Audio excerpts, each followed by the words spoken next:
We are ready to rock and roll on the Cross the Middle show. I'm your host, Sean Kuzma. We're going to start with the Anthony Richardson story. I think the Colts are going to be very, very happy with Anthony Richardson. If you guys are seeing some of these videos that I'm seeing, this guy can play. I'm telling you guys, this guy can play. He's big, he's strong, he can throw on the run, he's accurate. It almost reminds me of a young Cam Newton. Not Cam Newton at the end of his career, a young Cam Newton when he was just an MVP type player, taking the Panthers to the Super Bowl against the Broncos. I think Anthony Richardson might be able to be better than a young Cam Newton. That's saying something because a young Cam Newton was dangerous. People have forgotten how good a young Cam Newton was. Anthony Richardson can be better, which is insane to me just because this guy is so skilled on the offensive side of the ball. I mean, you're looking at one of the guy that has a chance to be one of the best quarterbacks in the league. I think he can lead this team into the next 10 or 15 years. That's how good he looks right now at camp. And to me, the Colts have to use Anthony Richardson in the right way. You don't use him as a straight drop back quarterback because teams that just straight drop back the whole game become predictable. You use Anthony Richardson on rollouts. You sprint him out. You use him on bootlegs. You fake a run in one direction, then you bootleg off that in the opposite direction. Anything you can do to get Anthony Richardson on the run, what you're doing is you're playing to his strengths when you do that. And I think, when he scans the field on the run, that's when he's going to be at his best. I think he's smart enough to know that he has to tuck the football sometimes and get out of bounds. That's the thing you coach him up on too. You don't want him to take any contact. Don't take any hits. Get out of bounds. Live to fight another down. If you coach him up on those things and you teach him early on to protect himself, this could be scary for the Colts. I'm telling you, this could be scary because remember what they've been dealing with. They had Phillip Rivers. They had Carson Wentz. They had Matt Ryan. The only one that was good out of those guys was really Phillip Rivers. He took them to the playoffs. They lost to the Bills in that game, played the Bills really tough. But, sitting through Carson Wentz, sitting through Matt Ryan was a disaster. Somehow Carson Wentz was better than Matt Ryan. Sitting through Carson Wentz and Matt Ryan was tough. At the end of it, though, you get Anthony Richardson. So was it worth the wait? I think it was. I think Anthony Richardson is going to take the Colts to the playoffs a number of times. I think he is good enough to be, a franchise quarterback for the next 10 or 15 years. Like I said, I think he can be better than a young Cam Newton, which is saying something. They just got to roll him out. They had to bootleg him. Don't be predictable and just run straight drop back because you have a guy that can do so much more than that. Oh yeah, he can straight drop back too. So the guy can do everything. He's dangerous with the football in his hands. You have to tell him to get out of bounds though. He's going to want to show off his skill set by, juking and running people over. Don't have him do that. Tell him to get out of bounds every single time he runs the football. Tell him not to take any hits. Tell him it's a long season. Those are the things the Colts have to do. If they do those things, they're going to be wildly successful. The guy is just off the charts when it comes to his talent level. There's no doubt about that. Anthony Richardson, he's going to be a big-time player in this league. The Colts are going to be very, very happy they drafted him because you can already see it. All the tools are there. I think mentally he's sharper than people realize.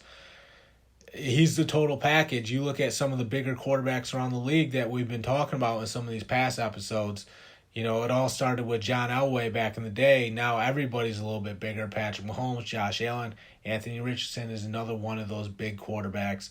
It's going to be nice for the Colts. I think they got this brick house guy in the backfield who's also smart, who's also athletic, a guy that can run.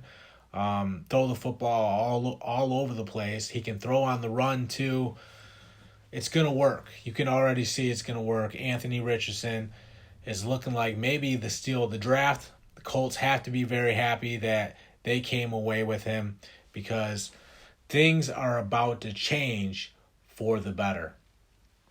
The other story we have is the Kareem Hunt story. Kareem Hunt is a great football player. The only thing with him is the off the field issues that he's had. You remember, he played for the Chiefs, then he was the backup running back behind Nick Chubb with the Browns. Well, Eric Bieniemy, the offensive coordinator of the Washington Commanders, wants the Commanders to sign Kareem Hunt. Remember, those two spent time together when they were with the Chiefs. Eric Bieniemy was the offensive coordinator that was helping Andy Reid on the offensive side of the ball. Kareem Hunt was the star running back that was making big play after big play. Kareem Hunt gets in a little bit of trouble off the field. The Chiefs release him. He goes to the Browns, was the backup behind Nick Chubb. Well, I think Kareem Hunt is too good to be a backup running back. I think he's better than a backup running back role.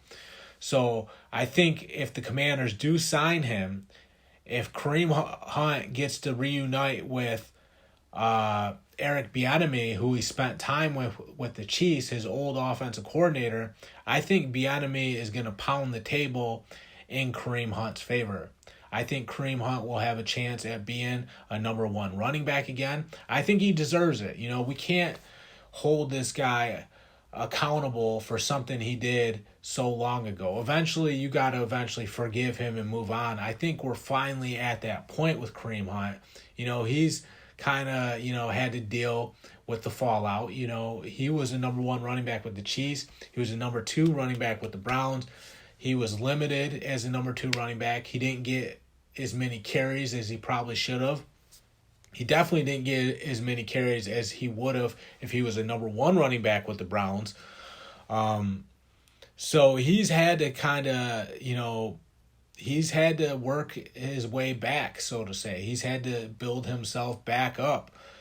It wasn't easy for Kareem Hunt, I can promise you that. He definitely wasn't happy being a backup running back. Well, the Commanders might step up, bring him in. Remember, they have Gibson or Robeson. The Commanders do. I still think Kareem Hunt would be the top running back in that locker room. I think he would take that job and run with it just because he's such a strong running back. He's electric. He can stiff arm. He can juke. He can do all those things. He's great at evading where the pursuit's coming from. He's great at that. He's also super strong. Would-be tacklers just bounce right off this guy. He's so good on swing passes. He's so good on screen plays. You can throw the football to him. Any way you can get the ball in Kareem Hunt's hands, it's going to be a good thing for your football team. The Commanders know that. Eric Bieniemy knows that. They're trying to bring him in to supercharge the Commanders' offense. I think they let him go, too. I think they let him be the number one running back. I think they let him get the majority of the touches. I think you'll see him around, 200 carries a year again, because maybe a little bit less than that, maybe 150, but I still think he would get the majority of the touches. I think they would try to get Gibson and Robinson involved still, just because those are good players.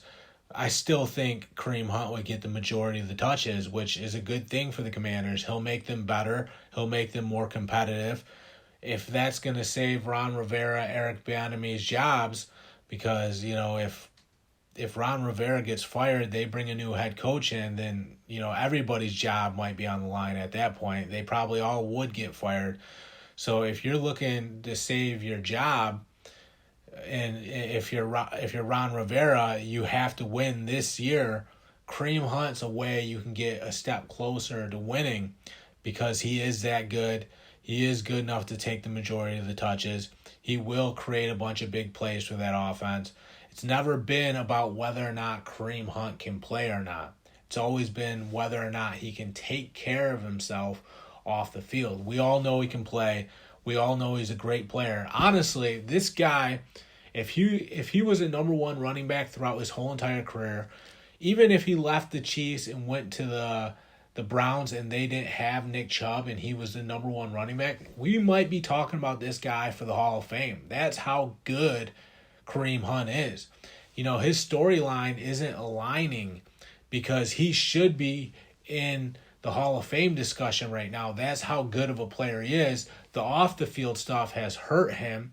He had to be a backup running back because he got in a little bit of trouble. Well, that hurt his Hall of Fame trajectory because he's not getting the majority of the touches now.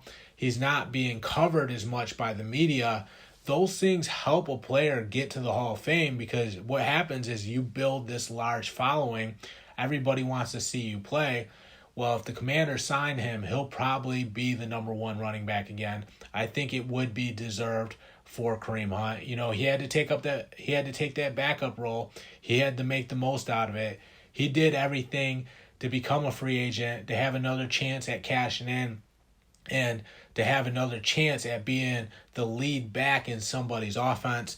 We have to applaud Kareem Hunt for at least taking care of himself and getting to this point. We can't hold him accountable forever for the things he did in the past. At some point, you have to forgive and move on. I think we're at that point with Kareem Hunt. Let's hope he fulfills his potential too. Let's hope he does. You know, let's hope that there isn't any more problems off the field.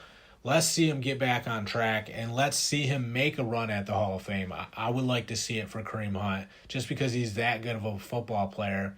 You never want to see someone that good kind of derail their whole entire career. That's the last thing anybody wants to see. Hopefully Kareem Hunt steps up. He goes out there. He makes it happen. I'm John Kuzma, though. That's all I got for today. Thanks for listening to the Across the Middle Show. You can check us out anywhere podcasts are found. Look for the Across the Middle Show. I'm John Kuzma. I'm signing off.